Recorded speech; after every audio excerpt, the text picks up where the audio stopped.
Welcome to a special segment called Black History Month Beyond the Books.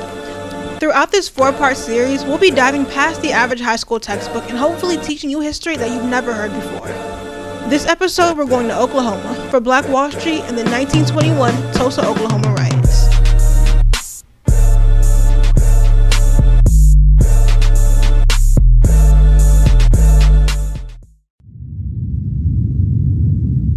Follow the Honorable Elijah Muhammad are taught that the same thing that the white man has done for himself and his kind, if our people could if we could be cured of our slave mentality that was indoctrinated into us during slavery, we would realize that just as the white man can do these things for himself and his kind, we can get together in unity and harmony and do the same thing for ourselves and our kind.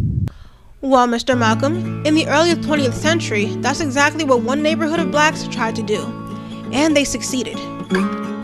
Greenwood, Tulsa, Oklahoma. It was around 1907 when Oklahoma became its very own state and also a symbol of new beginnings for Black Americans who looked to escape their old lives of slavery and harsh racism. In Oklahoma, they saw hope. In no time, the city of Tulsa was booming with both blacks and whites, each living on opposite ends of town. White residents referred to the other side as Little Africa, but the 10,000 African Americans who lived there called it Greenwood, and they were proud. The neighborhood got its name from a street that ran through called Greenwood Avenue. This road was important for two reasons. It was the only road that didn't cross through any white neighborhoods, and it was home to the notorious strip of black-owned businesses so successful they nicknamed it Black Wall Street. The district was thriving until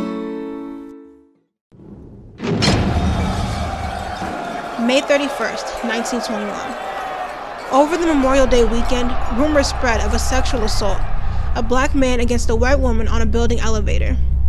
Those types of accusations against black men weren't rare, and it was common practice for the accused to be killed immediately, without fair trial.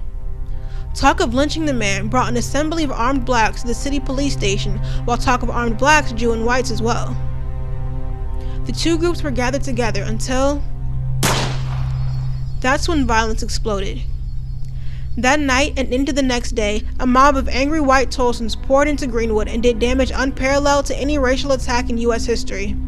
They killed men, women, and children. They looted stores and burned homes to the ground. It was just the sound of this bricks, stones, buildings blown up. Just the war-torn plates. Everything the people of Greenwood worked so hard to build was destroyed in one violent night. 10,000 homeless, 800 injured, 300 deaths, though the papers would never admit it. Today, all the damages that occurred would have totaled to $31 million US. 27 cases were brought to court. 0 convictions were made. Many who survived left Tulsa, but some stayed to rebuild Greenwood once again.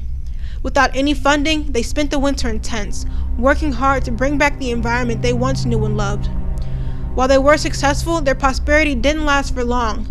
As desegregation took effect, more African Americans took their dollars to all of the new places available to them. Still, the legacy of Black Wall Street remains, a reminder of what was and still is possible. Thank you all for watching, and see you next week.